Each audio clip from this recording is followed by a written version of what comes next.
Another one today, synthesizer player whiz here, Mark Jenkins, who does a lot of live recordings and planetariums and an interesting career. Mark, thanks for joining us. Hi, Dennis. Yeah, my pleasure. So let's get back to how you got interested in electronic music. Who were you listening to Well, that it's a two-word answer. It's Mike Oldfield and Tubular Bells, oh, okay, of course. which came out in 1973 and 1974. I heard it being performed on TV. Oh, Until okay. till then, I I watched pop music on the TV and I listened to BBC radio.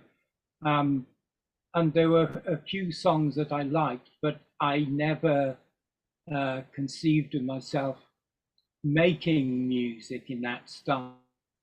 Hmm. And then one day we caught the last 5 minutes of Tubular Bells being performed like just as they come into this very repetitive bass line again with Mike Oldfield, this huge bass guitar. Right. Um, and quite hypnotic. And I thought, oh, this is not the same as the usual type of pop music. And I got the album, which of course is the album that launched Virgin with huge sales. It was very innovative. And I got a guitar and I started Hmm. learning the guitar and I found it very difficult. Oh, I okay. didn't have any natural facility at all with doing chord shapes or moving quickly from one chord to another. But it was about 3 months later, just as I was on the verge of giving up the guitar, that Tangerine Dream came on the radio with, Oh, how about in wow. fact, a live session that they'd done around the time of Phaedra That on the John Peel show. John Peel was always an innovator who was playing the new mm, thing, and he was a big supporter of electronic and alternative music for years. And then, just as that came to its peak, he started saying he hated it and he supported punk, and then he supported oh, something else. right. So, it wasn't the style of music that was important to him, it was innovating and doing something new. So, he was a champion of electronic things for a few years. And when the Tangerine Dream Phaedra came out again on Virgin, had these very repetitive bass sequences in quite a similar style to Tubular Bells. And I Mm, thought, oh, I'll start getting synthesizer equipment instead. Well, that was a big mistake because that was mm. very Yeah, expensive that's indeed. Very quickly went from having a couple of little electric keyboards and tone oscillators and things to having some very large instruments. So mm, they depended on a grand piano, a mellotron, which is very big and heavy, right. um, Elka Rhapsody, which is a big string machine. So they were using things to get these textures that the people who followed them could not easily pick up. I mean, Right. Of almost a course. warehouse full of space if you're going to have those instruments. And I started to look for smaller substitutes for each, but there wasn't anything, to be Mm, honest. I had somebody build a little synthesizer for me out of a kit in a magazine. Anybody could go to a store and buy one. mm. So it's at that point that they lost their in sonic innovation because Yeah, anybody, even if they didn't have the same compositional ability, could at least get a lot of those same sounds and textures. yeah. Well, the instruments have become so smaller. I mean, you went from the gigantic instruments of the 70s. Now you could do this on your phone, a synthesizer. Exactly, yeah. I do a lecture actually called How to Have a Number One Hit Single on Your Smartphone. The funny Oh, thing, it hasn't happened yet, but it's easily possible because you can have the sound on your smartphone of a Fender piano, you can have the mellotron, you can have the mini, right. So you could certainly layer those together. You've got all the sound textures you need. And then in terms of singing, we know there's so much auto-tune going on that anybody can do some kind of vocal. And the more important thing is to be catchy and to have an appealing nature to the audience. Yeah. I'm just watching part one of the Eurovision Song Contest, and the songs are awful, to be honest, but it's all about the costumes, the presentation, the singer. Right. Eurovision Singer Contest. Yeah. Because the votes are really going to the individual singer, how they look, how they're dressed up, and the music is being pushed down a lot. Oh, it is. Said that in modern pop music, it's the producers doing the work, really. The producers of artists like Dua Lipa and so on. They make the sound, and they make very innovative sounds, and they are always pushing forward. At least you can say that. Now, when you did when you were doing electronic and music maker, were you doing actual interviews with these artists? Yes, yeah. I met everybody. I mean, basically, in college, I was studying English literature, but I was spending all my time in the electronic music studio, which nobody else much used. So my first application for a job out of university was actually electronics and music maker. Now, this had been started by an electronics company called Maplin, and Maplin sold kits of components which you could build up into a doorbell or smoke alarm or something else. And they had a few musical kits where you could build a tiny electronic organ or something. So they decided to have a magazine which would feature their kits and interview the musicians who are doing electronic music. So I joined when it had been going for about a year or a year and a half, I think. So it had really got into its stride, and as well as some very important keyboards turning up, because that was when the Prophet 600 appeared with MIDI and the Yamaha DX appeared with FM synthesis. So I saw the first of those in through the door. The people available to speak to were absolutely wonderful. So I got taken to Berlin to see Tangerine Dream. I met Sir Tomita over from Japan. Oh yeah, I remember. I know him. Based in the USA. I interviewed Yanni. I think that was a phone interview. On the classical electronic side, I met Philip Glass and Terry Riley. Very influenced by him with his minimalist keyboard music. And a lot of these people I hooked up with personally and did some music with later. For instance, Steve Jolliffe, who had been in Tangerine Dream in 1970. Oh, okay. That's pretty neat. Staging him for concerts, and I've known him now for 30 years, I guess. We're still occasionally playing concerts together. So, yeah, it was wonderful for me because I was both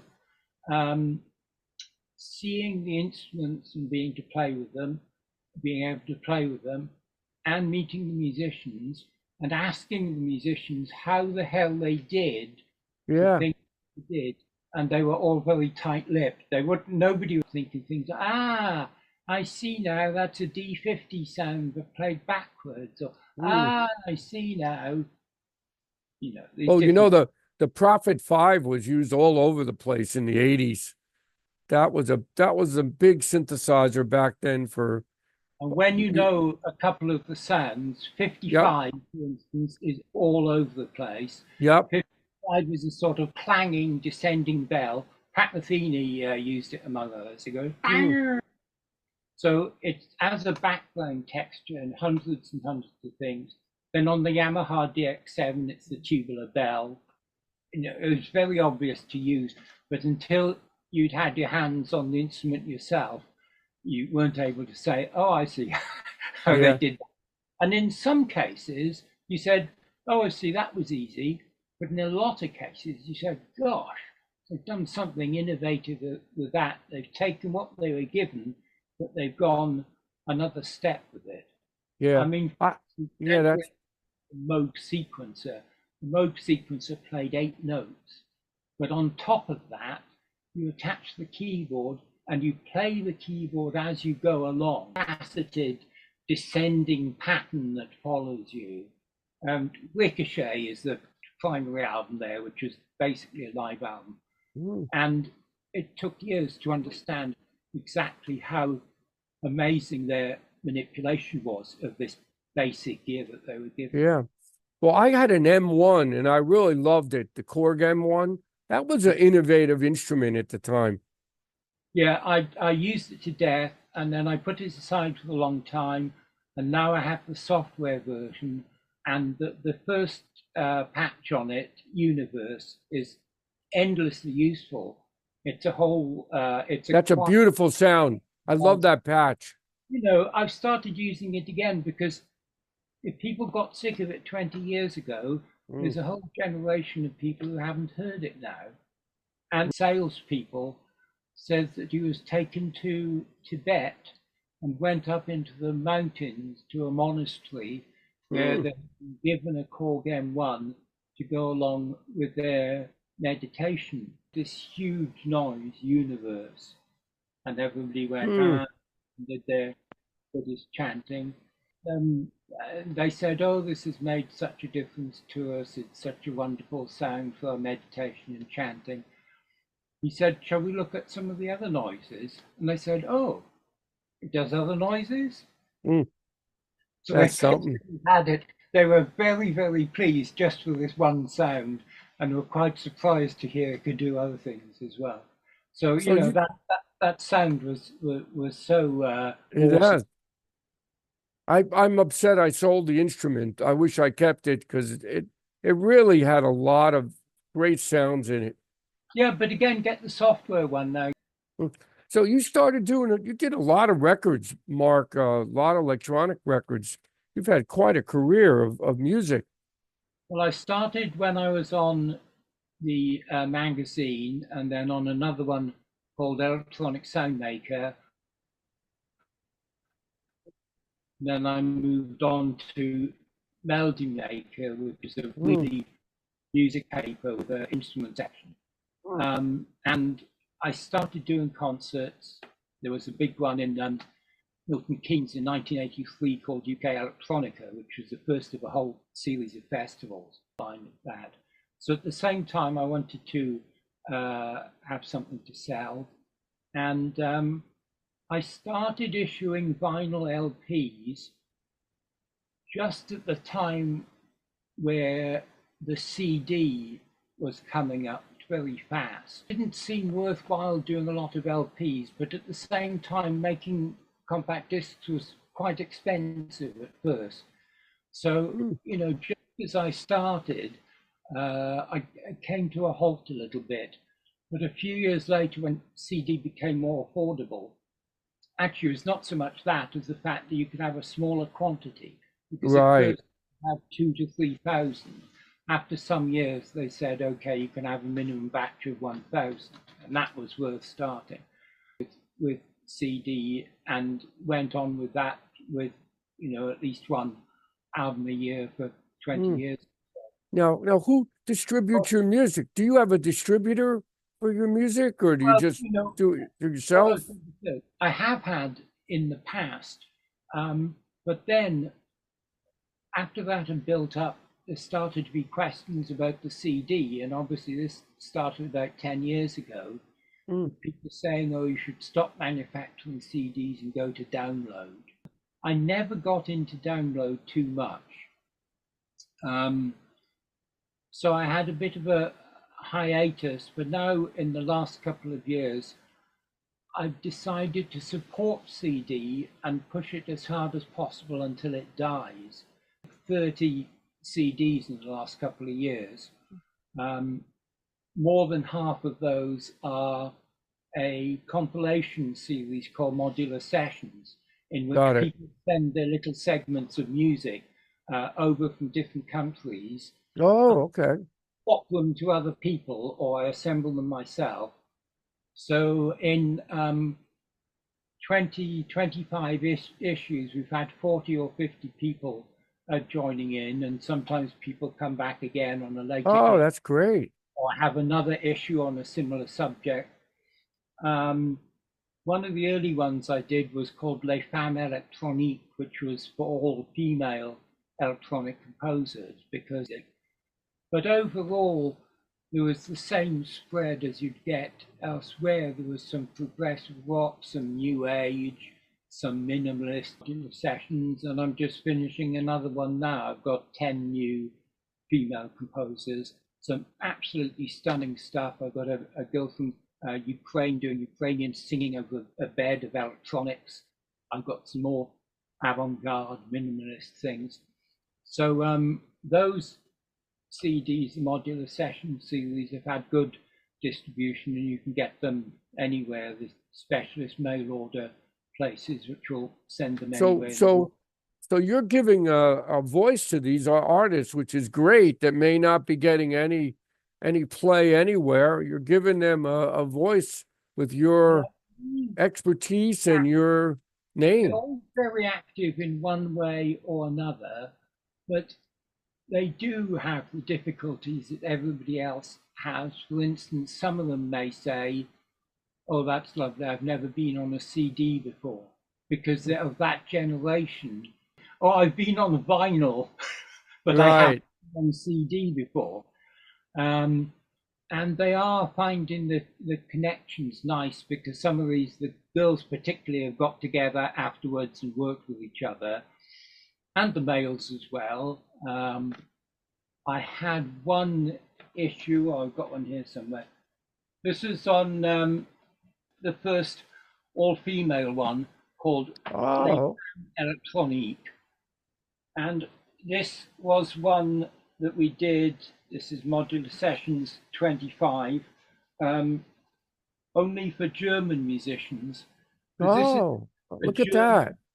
A German science fiction character. I like that cover. Yeah, that's great. Well, the cover is artificial intelligence, which starts another argument. You know, sleeve artists are now being put out of work. Of course. 5 years ago, I commissioned somebody to do a sleeve. Now I did that myself with careful instructions to AI. So sleeve artists are on the way out. How long before musicians are on the way out as well? You know, it's very self-destructive. Yeah, I was reading about, I had somebody heard about that screenwriters now for movies. You know, somebody could just take an idea and it turns into screenwriting for a whole movie. It's actually that they can do an add-on which comes up on YouTube all the time. It may be for Dell, but it's for one of the computer companies, which says they now have an AI-equipped laptop. And it specifically shows a girl being asked to come up with a film script. And she says, the only idea I have is that it's a cowboy plot. Right. And it shows how the computer spins out the plot with this little animation and shows her this 2-page script or screenplay. Now, that is an absolutely blatant encouragement. So now we don't know what's real anymore on any movies or TV or anything. Not at all. It's really...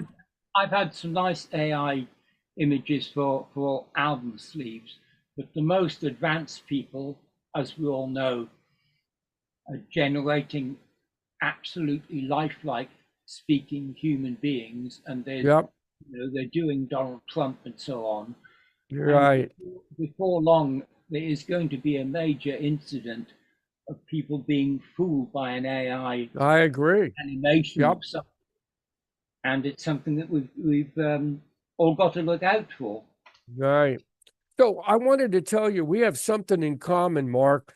I had the pleasure of playing a few planetariums in the early 1990s. And it was a fantastic experience. Yes, which ones did you do? I did Raton Valley College has a planetarium in New Jersey.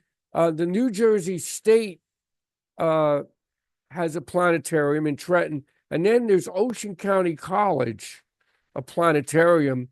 And that's how this started. I think I did. Yeah. Did you do any of those?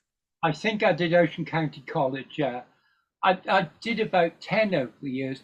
The first one, I mean, with my concerts, and this applies to a lot of electronic people, they like to have some visuals going on. Of course. So the first big festival in the UK, 1983, I got hold of a laser company called Golden Light. And the guy there, Jim Webb, very, very kindly turned out with a very big industrial water-cooled laser and did a fantastic show for us. And over the years, I've built up successive types of video projector, different types of animation. This year, I've finally been able to get a portable laser almost as powerful as that one from 20 years ago, because I'm playing Pink Floyd music this year, so you can't have Pink Floyd without a laser. And of course, the idea of being able to play in a planetarium is wonderful for musicians. There's people in the USA like John Serry who made a whole career. Right, I know John. I don't know him personally, but I know his music. Yeah, a fantastic thing. So if you're given this possibility of saying, oh, we've got a massive 180-degree dome, and some of them early on had laser shows installed as well. Right. The London Planetarium with Laserium, which was the same show that Tangerine Dream took around the States in 1977. And then when that closed down, we've done the new London Planetarium, which is at Greenwich on the date line, including Philadelphia and Pittsburgh. But you know, with planetarium shows, they're wonderful, but they have a special set of challenges. One of them said, don't play too loud or the dome will start to shake. Oh, so okay. Never heard that. You can't use smoke because it will mark the dome. They are usually not all that big. So a lot of them are 70, 80 seats, which doesn't make it economically feasible to travel and put on a show. But I managed to do some 200 meters, which is a much better size. And they typically don't have a stage area, because in the center, certainly in the past, they had their projector, and you had to squeeze under that, you know, with whatever equipment you could. So, you know, I love playing planetarium shows, but they had a lot of limitations on the way you could work. Now, I think a lot of planetariums have closed down. Some of them are now doing different types of shows. That's too bad. But many of them have gone from the large optical projector, the Zeiss, which was huge, into a tiny little digital projector, which does the same thing. So at least you have more space to set up next to it. But yeah, I certainly might do planetarium shows again in the future. I know the Bochum one in Germany very much likes electronic music, and still to this day has concerts all the time. But at the same time, I took myself off to visit the New York Planetarium, which, if I recall correctly, is in the Museum of Natural History. Right. They were very welcoming. They said, come in, watch the show, see what you think. And the show was the history of the universe, narrated by Tom Hanks with music by the New York Philharmonic Orchestra. No, that's something. I can't quite compete with that. Oh, man. Tom Hanks and an orchestra. So that's weird. Little offering of some space music with synthesizers was not going to appeal to them. But there you are. I'll have a go at planetariums again. But these days, I find a lot of venues at least have good video projection installed, which typically means a screen much bigger than me over the whole back wall. Yeah, so we right. can have in a conventional theatre. And if they don't have it, I have a portable projector and a fairly big screen. So I'll always have images of some kind. And as I say, I have a good portable laser now, so I can get the usual fans and cones and things that you can get with colored lasers. So I managed to do pretty good visuals these days. That's an amazing, those are amazing places to play. The first one I did, Ocean County College, was nice because he actually took the songs and did images from the songs, because I had a set list of songs and then he actually did images with the songs. It was really fantastic. It's wonderful if they have time to do that. And also sometimes, because these planetarium operators are doing the same show again and again and again, day after day, sometimes they just love the opportunity of being able to go wild and improvise. Right. On and off their space images with no particular plot to follow, just the best images they can. So they love a chance to jam along with some live music. They enjoy that as well, that kind of thing. Right. So you know, have to cut your cloth according to what you have available. Actually, some of my USA shows, you can see the big modulars and things behind me. But about 15 years ago, I had cut down a lot. I mean, I had a huge list of some of the biggest analog keyboards. I had the Yamaha CS80, I had a Polymode. Oh, you had the CS80? Wow. I had bigger than that. I had an EX1, which was twice the size of a CS. Wow.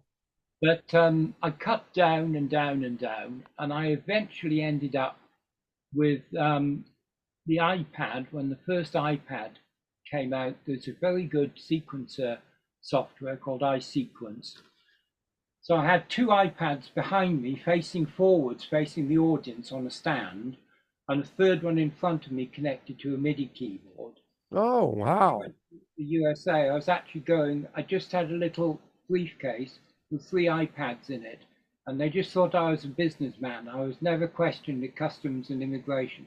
You go in with a guitar on your back and they search you for dope, you know, but with 3 iPads, nobody questions you. So that was the absolute minimalist end of my equipment setup. So and after that, go ahead.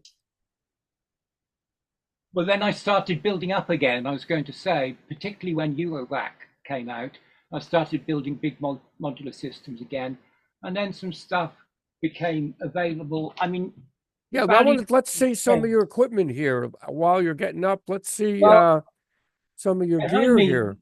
The modular is mostly Behringer mode modules. Okay. So I've got about 6 cabinets of that, and in front of it is a dual keyboard Hammond MIDI, basically an organ, but with all kinds of sounds as well. And the 2 keyboards can be sent off, you know, the sounds can go off in different directions and play. That's neat. Modules. And so I can improvise with that setup. I do long improvisational, sometimes live stream concerts. Then more for sitting down and composing is that setup. Okay.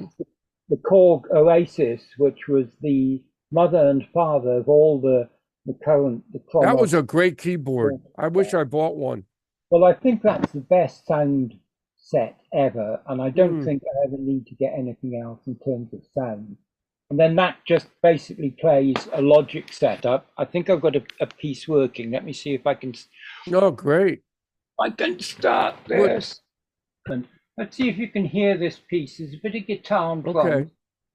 That's great, because I've never had anybody live play, so this would be a first in the future if you want to do it. Let's hope at least this one.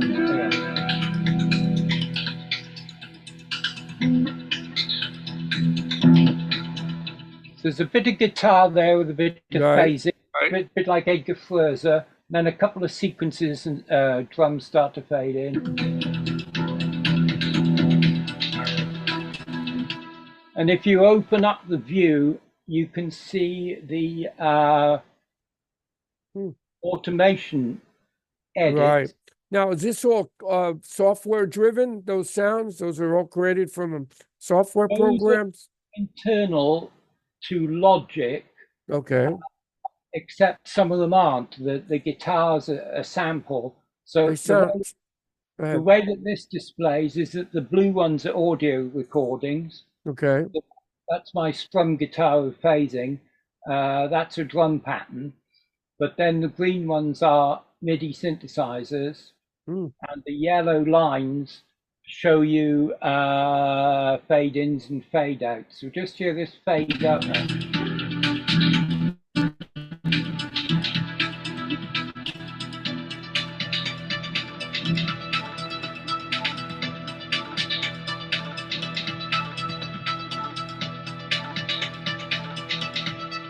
Very nice. That's a nice groove happening. The state of that piece is that it's got drums and 2 or 3 sequences and the guitars in, and it's got no melody lines. So the next thing is for me to go back and do all the melody parts. And this is that an EMS behind you, synthesizer? It's my copy of an EMS. Okay, it looks so much like it. Well, I did it purposely because years ago I had the EMS Synth EA and I stupidly sold it. And the main reason I sold it was that I couldn't make it stand up. Okay. I put it in the studio and it fell over. I took it on stage and it fell over. And of course, it was an easy thing to do in the end. You got a guitar stand or something else. But I sold it and then I spent 15 years wishing I hadn't. So I built in a briefcase. Oh, look at that. A lot of stuff. Basically, it's equivalent of 2 or 3 EMS synths because it can do a lot more. But I would still like to still have the old EMS. And then next to it is the white one is the Arturia Origin. Arturia started by making very good software imitations of Minimoog, CS80, Mellotron, and so on. And then they put them all inside a piece of hardware. So I see that. The way you go is that you do hardware and then later you have a software version. They did it the opposite way. So that can either be a Minimoog or a Yamaha CS80 or half a dozen other things. So I've got, finally, the final cut, hang on, is this is a, don't know if you can see it. Don't know I see it, yep. This is a Korg multi-channel recorder. Okay. So I can play as many parts as I like live simultaneously. And then they go onto the multi-track and then I can make second decisions about whether to keep parts or mix them differently and so on. So what do you bring to a live show now? How many keyboards? You have a laptop? One of the things that I wanted to do over the years is to be very small and compact and portable. And with electronic music, that's the exact opposite of what's made easy for you. Because in an ideal world, you would have something like 5. Right. But I've had different solutions over the years. And as I say, the ultimate compact setup was 3 iPads. But then I extended to a little keyboard and a module, and then 2 little keyboards and a module. I sometimes had a 19-inch a portable cabinet of things with 3 modules and a keyboard and another bag. Right. So I can get a lot of sound out of a portable setup.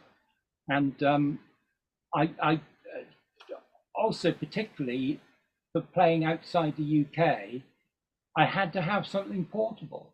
So I've been in Scandinavia, Germany, all sorts of places, basically with 2 bags. One on your shoulder has some modules and a miniature mixer, and then maybe there's a small keyboard in your other bag. but then generally the concert organizers, I ask them to lay on any large keyboard. So they either a large digital piano or another large synthesizer, and I can always integrate that one way or another. Right. But I carry these two little bags, and it opens up and spreads out over a huge table. Oh, okay. Stuff. So I've got lots of stuff in front of me, and as I say, a guest large keyboard. I went to Manchester last year. They gave me a Bosendorfer 11-foot plan piano. Oh. So yeah, it works out. And between the visual aspect of that and the video projections and so on, I can make it look like a very big show, although ultimately it comes out of two small bags. And I see you did this Seventh Wave Festival. Is that a big festival for electronic music? Seventh Wave is in the middle of the UK. It's been going about 10 years, and it's organized by a guy called Chris Adams, who's a very enthusiastic music devotee. Right. And about 5 years ago, he was doing, I think he did Seventh Wave once a year, and he tend to do 3 nights: Friday night, all day Saturday, and all day Sunday. And at the time when I met him, just over 5 years ago, he was very, very keen on what I was doing. I was playing the whole of my Oldfield Tubular Bells, which is an hour. Right. I had another show called Cellistica, which is a wonderful girl playing the cello called Hannah Chappell, who's a classical musician. Okay. And we went out initially improvising. This is something that Klaus Schultz did originally with Wolfgang Tiepold on cello. They would improvise together. Oh, okay. So me and Hannah went out and did these massive improvisations with the layers of synthesizers and the cello floating on top.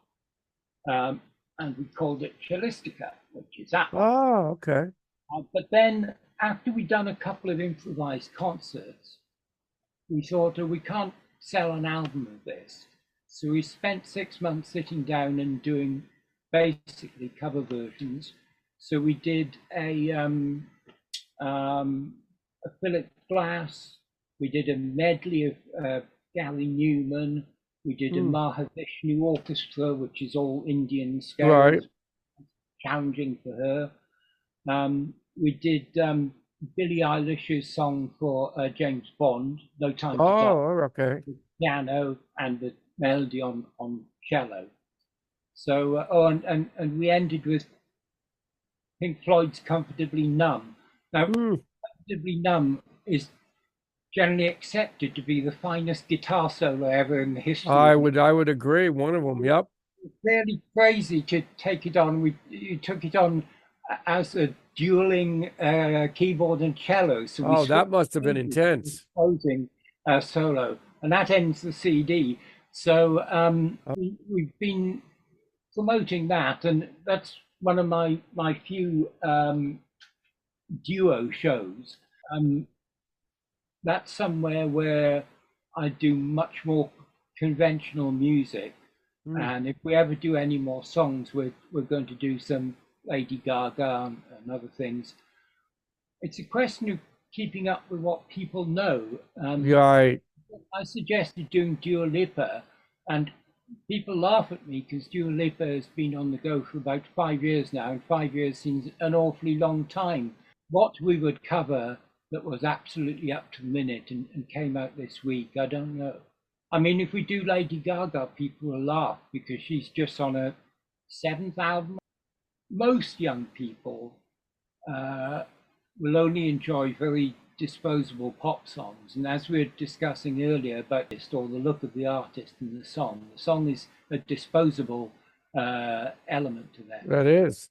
There are still some getting more seriously interested in music. I met a girl a couple of weeks ago, I think she was about 20, and I said, sarcastically, I said, I expect you like Dua Lipa and things. She said, no, I like all my dad's music. I like Genesis, Jeff Mm, Beck, Roxy mm, Music, and she yeah, up a tremendous list of 60s and 70s.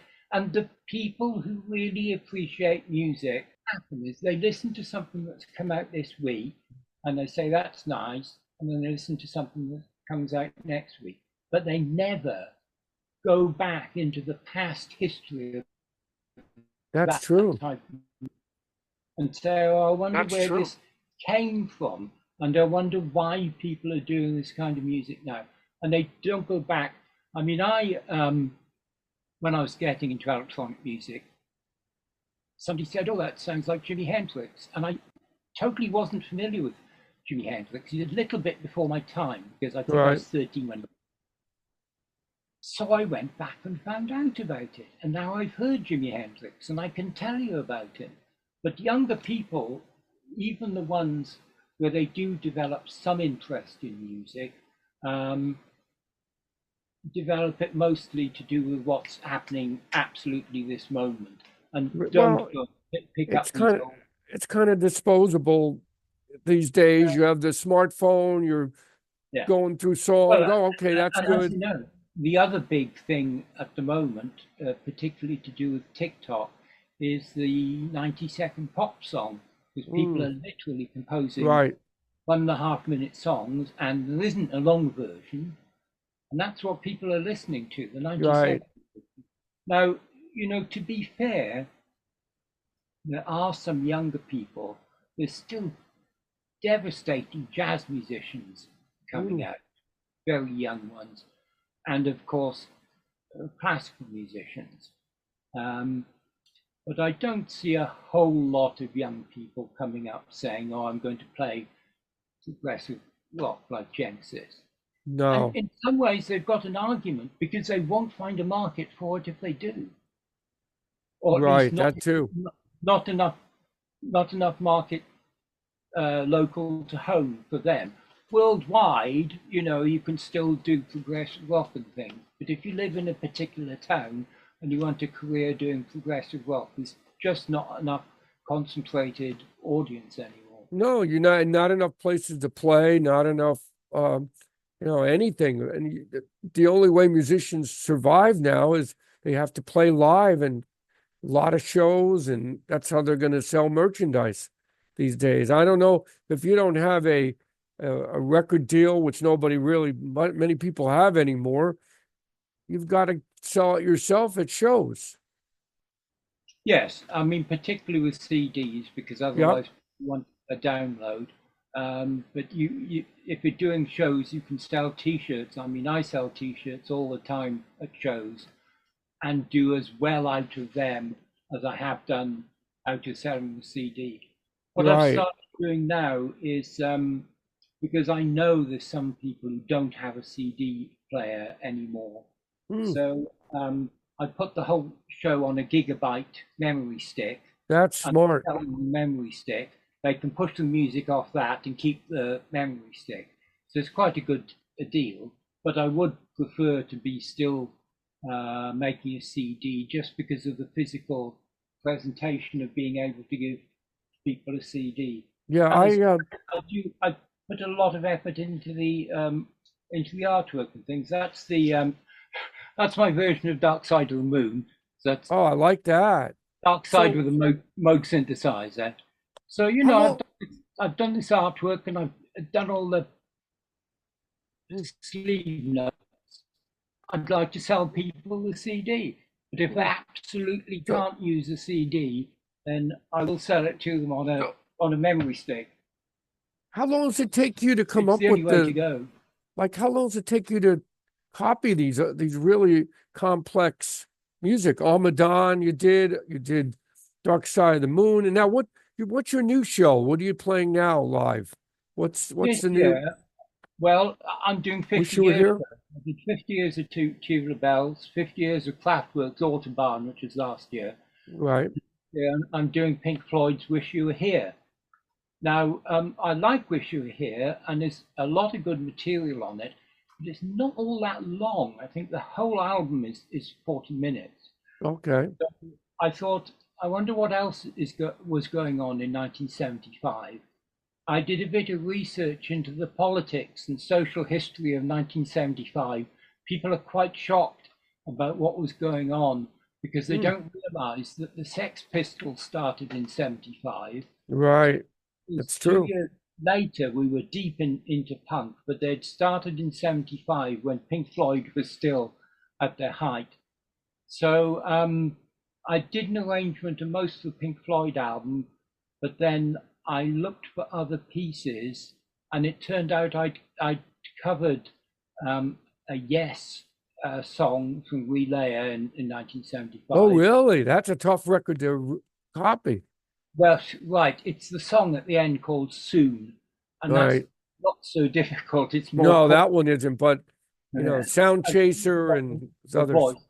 Luckily, my other half, she's a brilliant operatic singer, so she does the John Anderson voice just like that, Oh, okay. doing with a female voice.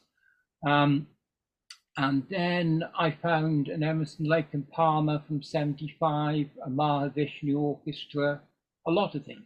And then I looked into how Pink Floyd had actually played their concerts.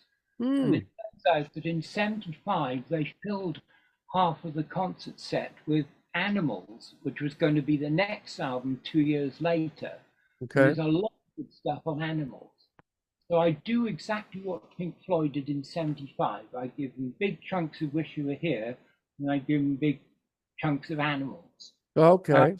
I just got a little dog. I was never a big fan of dogs Yeah. for years and years, but the little dog is fantastic, and I get her to sing on the album. There's this well-known vocoded dog voice. Yeah. Yeah. On song Dogs. Now I have big video projections behind me of Oh, neat. dogs running in slow motion. Um, and then for the track Sheep, I have enormous sheep in slow motion. So, there's a lot of good visual things. Well, you must be When I, selling out these shows, right? You get a big crowd that shows yes, up.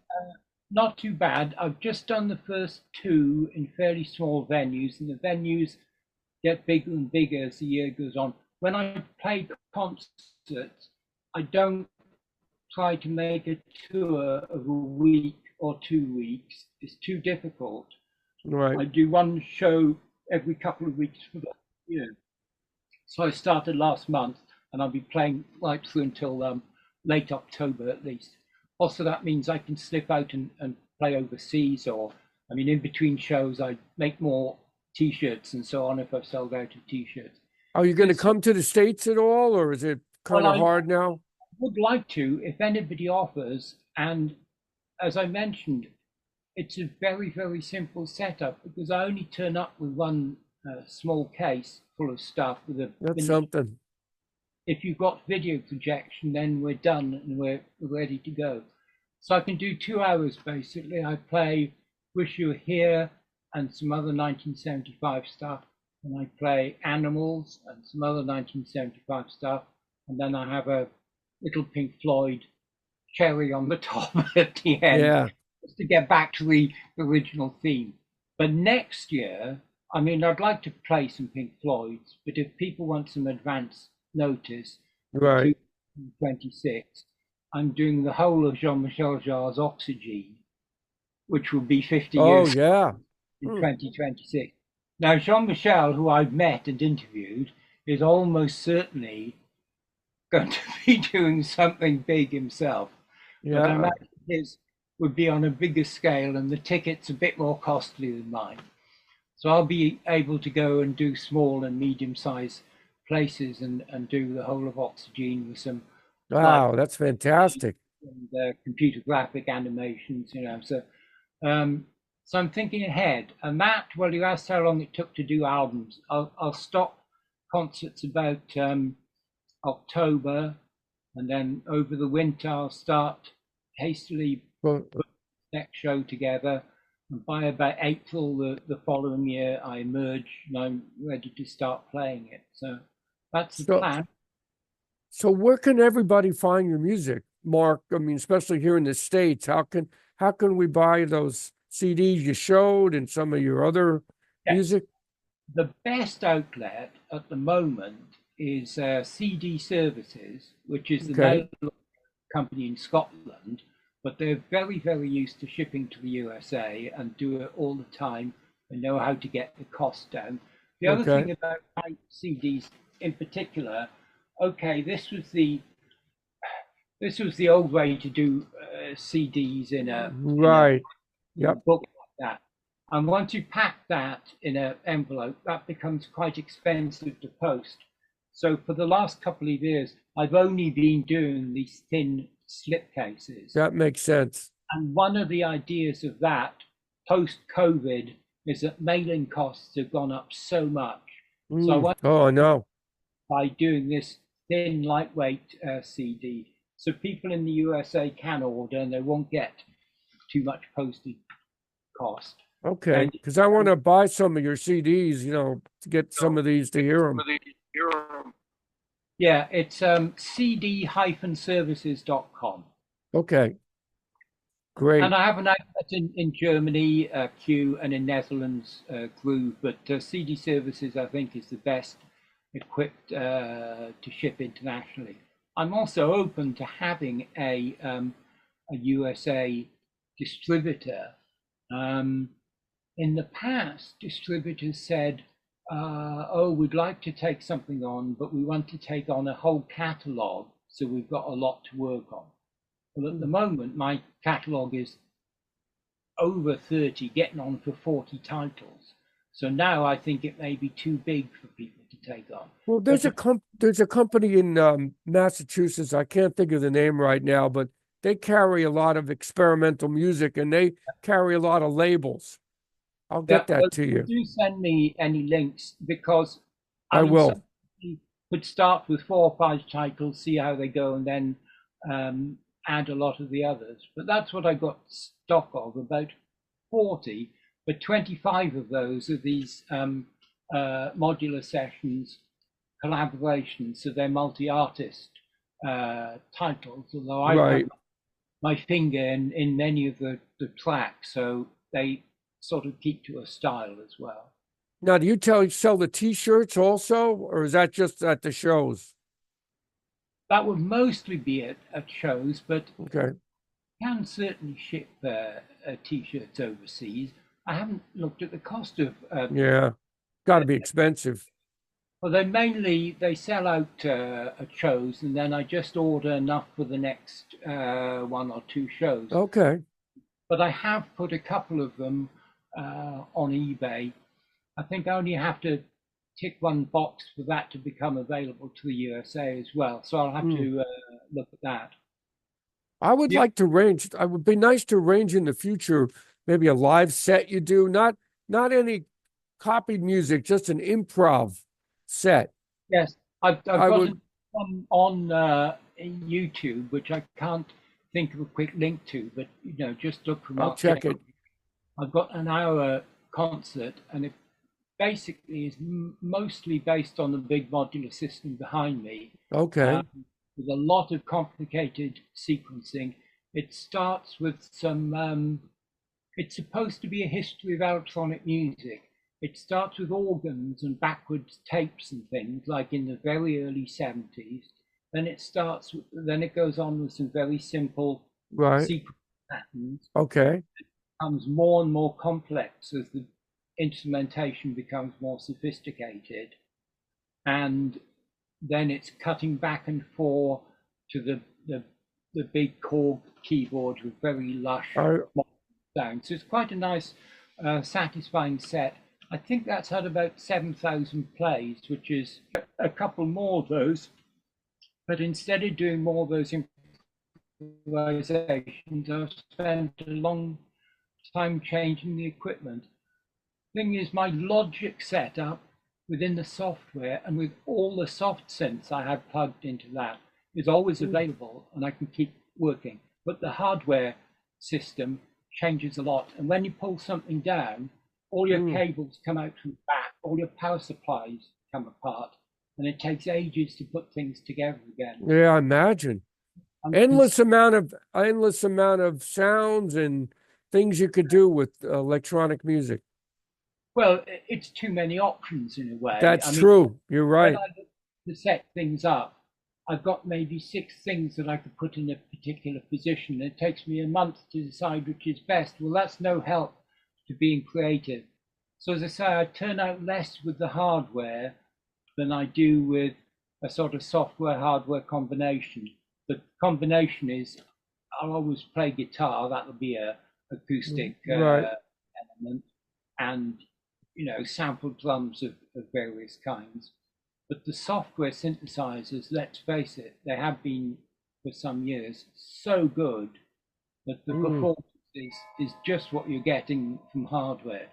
Yeah. Which 30 seconds, I might have a synthesizer being delivered. Oh, you do? Okay. Man. Well, we're waiting here. I want to tell everybody to still come to the channel, and we've got some more great guests coming up. If you haven't subscribed yet, please subscribe, because we have a whole list of more people coming up. And if you missed any interviews, we have them here. And this has been quite an interesting journey here. Yeah, he's back. Okay. Well, it was Amazon, but it wasn't a new synthesizer. Oh, okay. Well, I guess we're gonna go Amazon here. Go ahead. I don't go out to stores anymore, and I don't go out to stores. That's another thing about my previous job working on music magazines. They've been a little bit pushed aside because they've got like a month and a half editorial lead-in time. Right.